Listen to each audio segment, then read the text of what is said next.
FM. Within the Adriana Bakofia Sante. Hajia Zuwera.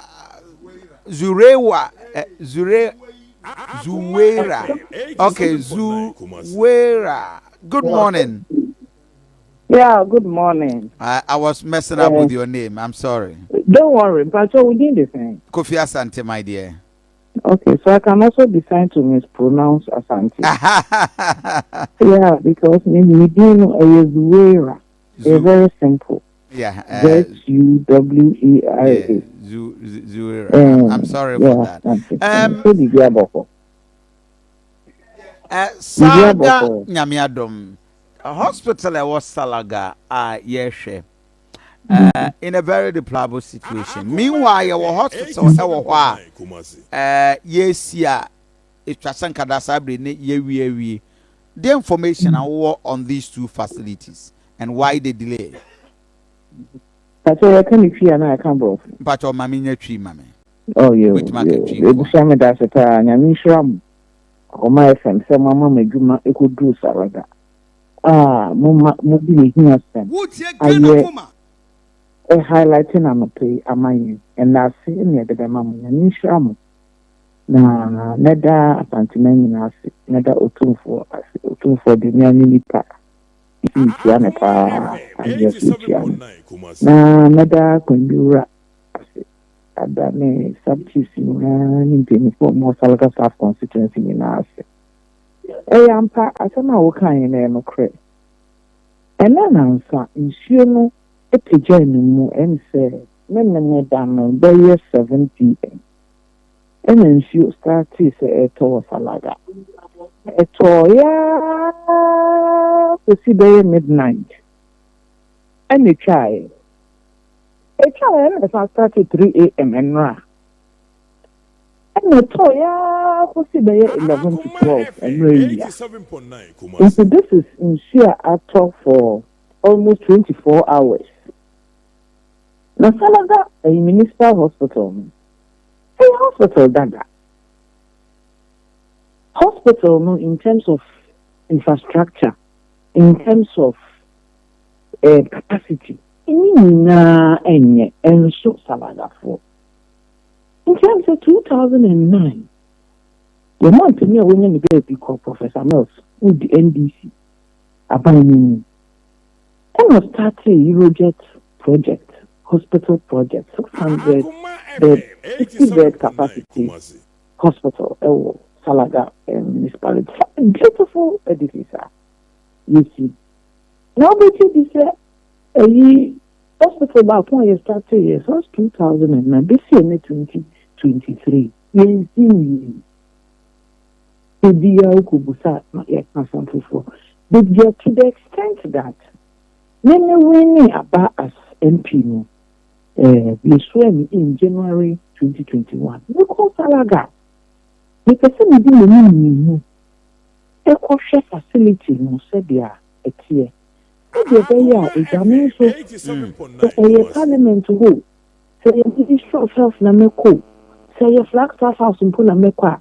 Mekwa mimu assemble meka. Na one the minister didn't come because your MC Richard Bruni Kasa or say wako, but materials as ye they are dealing in a go.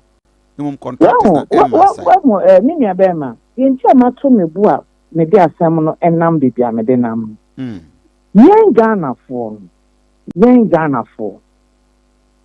A thought that yes sorry and yes and a president who do I say. Oh, President Mahama not to say.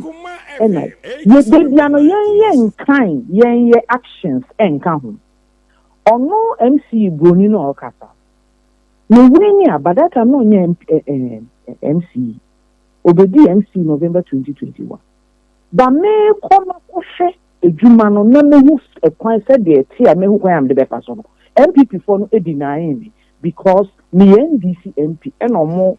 Party away government. Wow. So this is why I'm taking you back.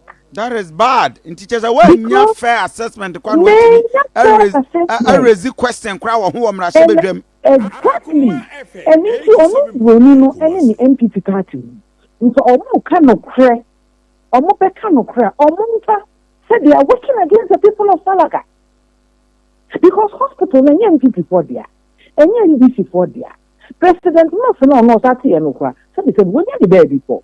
So na oye ama Salaga for. It is MPP for your bana ye dey na be politics. Oh ye anwen MP no. In MP na waba no. Ye ni incorporate a for no na bre. De bia makasa se ni. Ni membe di MP ama me. Ni di MP ama me for. Salaga for e me fi. Omo na me omo ya me for. E na me hwe omo e wo se me tra ho na me hwe omo abra bom se de eko. And she said, the member of parliament na obeko ako highlight asem no ewo parliament any aban doesn't know the state of because ya tun yes ma wuwem.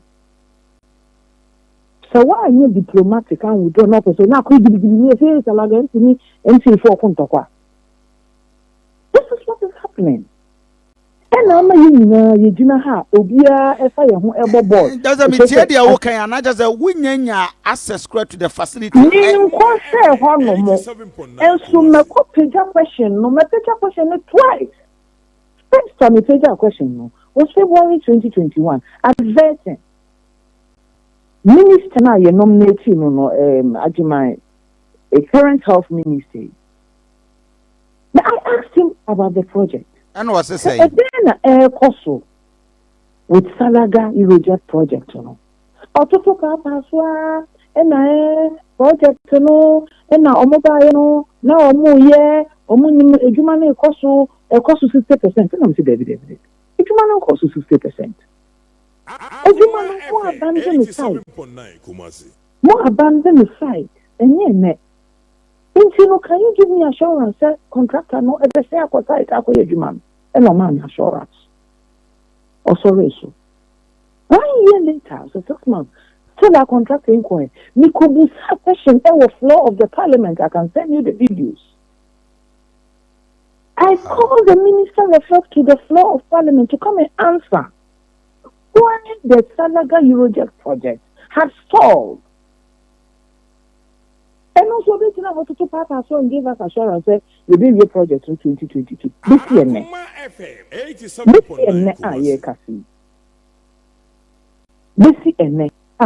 now, I know you're the uncompleted one. The current municipal hospital, how conditions are your poor? Video I actually Ukrainian and hospital. Messi enye kra me ko for a Friday kra me ko Friday, na me patient to home. Because hospital, I did see an insurance toy. And yet, and I wouldn't. So, when you go to hospital now, per se, we where to go and start. Because the whole hospital looks like has to be raised down to a new one to the door. So as the member of parliament, and now, my man can read. And then answer flood in here is here. Started Saturday and I do. The flood here from OPDY by gate working now I was on top of it. The last time the same flood in the hospital administration Nankasa and no more at all 2 trips of sand. The feeling there was a sand that showed all the feeling so banana and not there it washes the sand away. Yeah. That was what the hospital administration could do. What I say? We have the NC. On the developmental projects.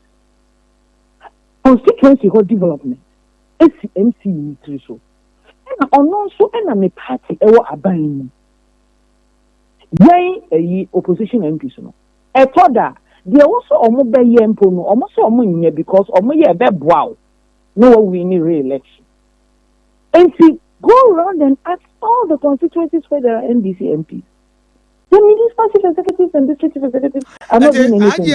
For now, then I'm on to affect that condition now on municipal intervention. Ben, wait me here from your outfit as member of parliament. And see, that hospital to start with. COVID, what can I say COVID by? Yeah. Not only COVID center. Me, and I'm going to see COVID center. Emma, that hospital.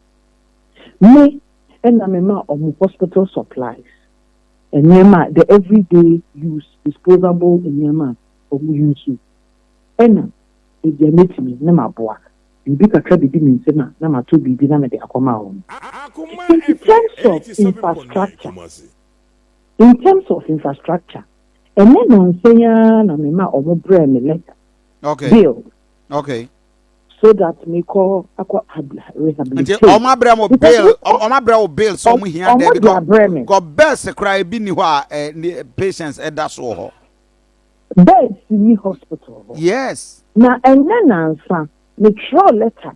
What was that MPC? My National Health Insurance Scheme fund kitwe. Yeah. The other was soft nyama. South July. Me last year fund damage that one was District Health Directorate accountant. Because make sure you say me person me dey turn nyama say. Akoma Salaga Hospital maybe 2 cheap compounds be a teacher mom. And then almost friendly almost say at the end good threshold or China almost say to some SAT what do you call procurement committee or Chinechi almost say director or they be a Friday. Yeah, me call almost accountant. If you will you believe it that me check for 2022 I me clear a 2 account in my first March this year and I haven't been able to access it. Wow. Since 2022 March, check out 2022 disbursement. I got it in March this year. In March this year. This year, and I'm free NHI for her. And I'm here to Salaga Municipal Director's account because that is the procedure. Yeah. Into which you are to now on watch the upper day. What you say? Yeah. If you're watching, and I'm sure letter. And I'm saying, I'm person this year, this year, and 3 things. All the top facilities are Salaga, ne other cheap compounds to be all 2 cheap compounds. ABC or they've not approved it for you. It hasn't been approved. 87.9. It hasn't been approved because when the opposition MP, so they must frustrate you. They are not thinking about the people. They are not thinking about the people. That's what the problem is. And you know, and now I see a year about flooding. Immediately, I'm afraid hospital administrator. But the terminals look, Mediobia was a hospital for Nombeka Show. October 2021, made the NGO be called Salaga Hospital.